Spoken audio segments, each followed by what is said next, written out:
नमस्कार। इस वक्त हम खड़े हैं नोएडा के मानव रचना शूटिंग एकेडमी में और जानते हैं कि ये एकेडमी किस तरीके से बच्चों को यहाँ ट्रेनिंग देती है, शूटिंग की बारीकियां सिखाती है। यहाँ वो कौन कौन से इंतजाम किए गए हैं जो दूसरी एकेडमीज में नहीं होती है। आखिर बच्चे यहाँ आना क्यों पसंद करते हैं।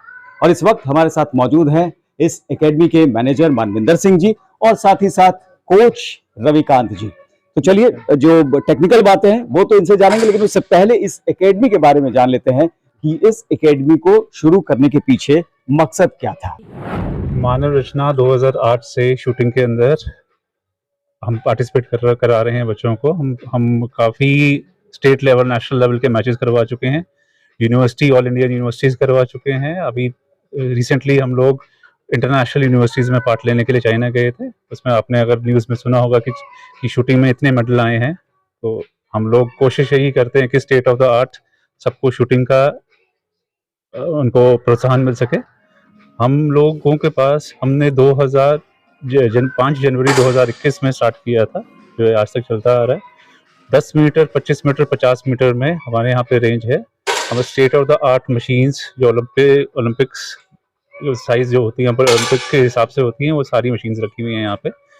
हमारे पास पिस्टल, राइफल दोनों हैं। हमारे बच्चे जो हैं 10 साल की उम्र से सीखते हैं। 8 साल की उम्र से बच्चे सीखना सिटिंग में शुरू कर देते हैं। 10 साल से प्रोफेशनली खेलना शुरू करते हैं।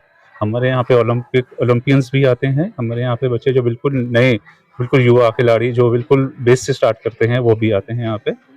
हमारे यहाँ पे ये नोएडा स्टेडियम के अंदर हम लोग 2021 से जगह में स्टार्ट किया था, तो कम से कम हम 15-20 बच्चों ने स्टार्ट किया था। अब ऑलमोस्ट लाइक 60-70 बच्चे ऑल टुगेदर आते हैं।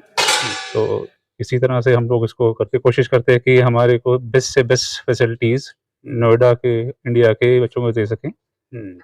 चलिए, वो फैसिलिटीज क्या है वो हम आपसे जानेंगे, लेकिन रविकांत जी भी हमारे साथ जुड़े हुए हैं। इनसे जान लेते हैं कि वो कौन कौन सी टेक्निकलिटीज है जिस पर आप लोग ध्यान देते हैं खास तौर पर। देखिए सर, सबसे पहली बात तो जो होती है वो बच्चे की एज क्राइटेरिया होती है कि जब बच्चा हमारे पास सीखने के लिए आता है वो किस एज से सीखने के लिए आता है। अब ऐसा नहीं है कि मेरे पास जो इंडिविजुअल एथलीट आएगा वो उसको मैं सेम तरीके से सिखाऊँगा। तो सबसे पहली चीज़ जो होती है एज क्राइटेरिया। अब जो 8 साल का बच्चा है, 10 साल का बच्चा आएगा, उससे वो सेम चीज़ें इम्प्लीमेंट नहीं हो सकती जो कि एक 20-21 साल के बच्चे पे काम कर सकते हैं। तो इसको देखते हुए हम लोग इंडिविजुअलाइजेशन पे काम करते हैं, क्योंकि हर बच्चा खुद में एक इंडिविजुअल पार्ट लेके आता है, उसका बोन स्ट्रक्चर, उसका हर चीज़ ही अलग होती है। तो उसी के अकॉर्डिंग हम उनका शेड्यूल भी डिज़ाइन करते हैं फिर। और कहीं न कहीं ट्रेनिंग आवर्स, ओवरऑल शेड्यूल और जिस तरीके से सिखाया जाता है इंडिविजुअलाइजेशन के तौर पे, हम उस चीज़ के तहत आगे बढ़ाते हैं फिर शूटर को। तो बच्चे जो आते होंगे वो कहते हैं भाई हमें 10 मीटर में जाना है, 25 मीटर करना है, हमें 50 मीटर में जाना है। तो आप उनके हिसाब से डिसाइड करते हैं या फिर उनकी कुछ जो खासियत है उसको देखकर आप डिसाइड करते हैं। देखिए sir, according to the Olympic standard ranges हमारे पास सारी ही हैं, लेकिन 10 मीटर्स, 25, 50 मीटर्स का जो फंडा होता है वो उस तरीके से होता है, जो कि एक बेसिक और एडवांस जो रेंज होती है वो 10 मीटर से ही होती है।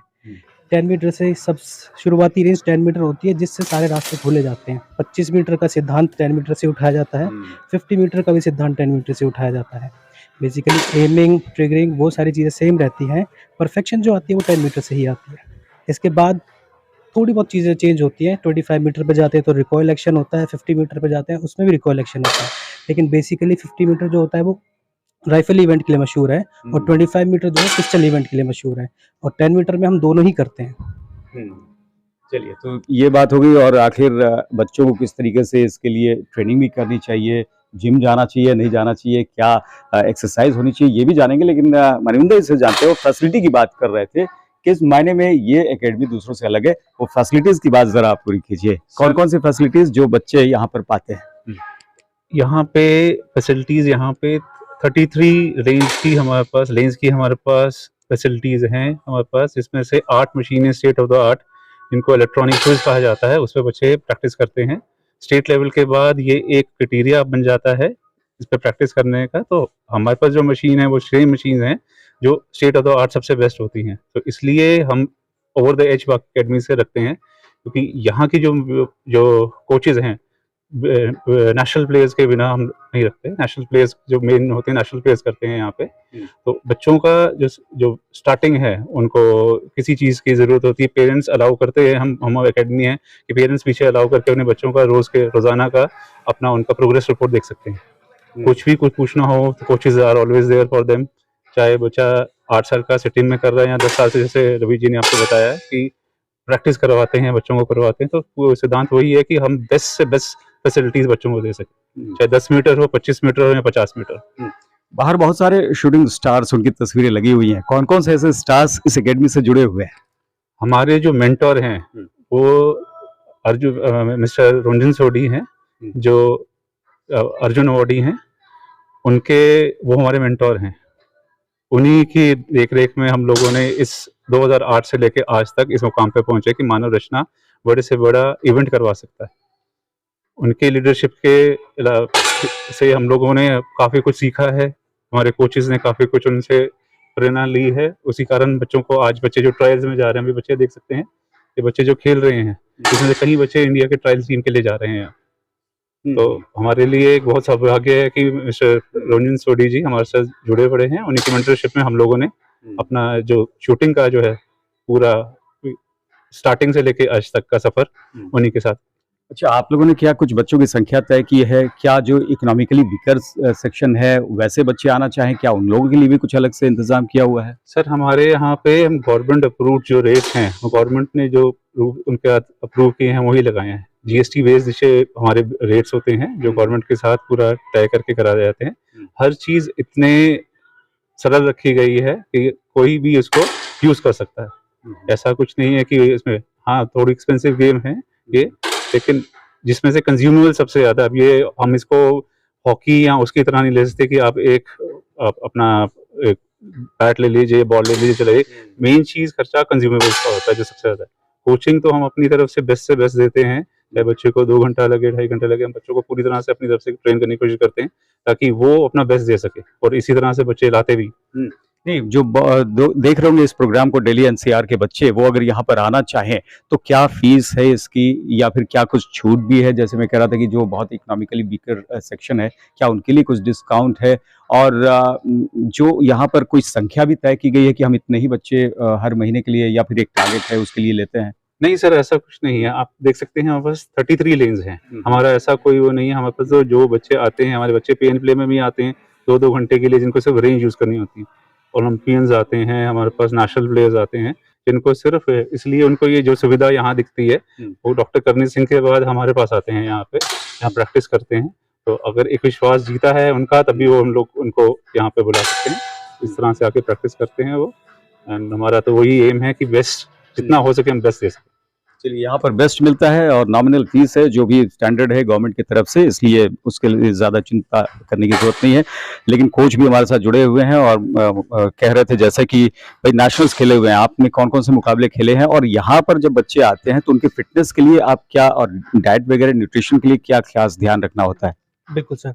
अभी होता क्या है कि बच्चा जिस लेवल पे हमारे पास पहुँचता है वो भी डिपेंड करता है, लाइक वो बच्चा बिगिनर लेवल का है, इंटरमीडिएट लेवल का है, या फिर ऑलरेडी वो नेशनल प्लेयर रह चुका है। जो ये सारी ज़रूरतें पड़ती हैं वो कहीं न कहीं एक नेशनल लेवल प्लेयर को ज़्यादा ज़रूरतें पड़ती हैं।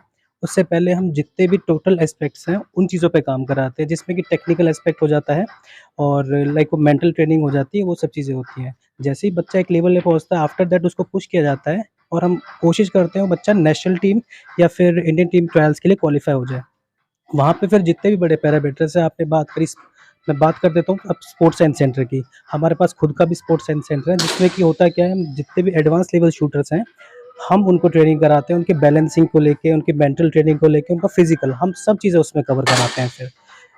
क्योंकि नेशनल लेवल के प्लेयर, अगर मैं बात करूँ, मैं सीनियर कैटेगरी का एथलीट होता है तो उसके लिए चैलेंजेस बढ़ जाते हैं हमेशा। जब वो चैलेंजेस बढ़ते हैं तो कहीं न कहीं उनको ट्रेनिंग भी अलग से करानी पड़ती है। अलग से ट्रेनिंग कराने में फिर रोल आता है हमारा डाइट कैसा होना चाहिए, हमारा फिजिकल ट्रेनिंग पार्ट कैसा होना चाहिए, और हमारा स्टेबिलिटी और नॉर्मल रूटीन क्या फॉलो होना चाहिए।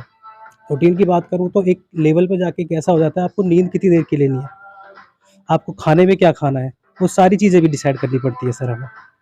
तो ये बहुत सारी चीज़ें डिसाइड करनी होती है, बैलेंस बनाना होता है।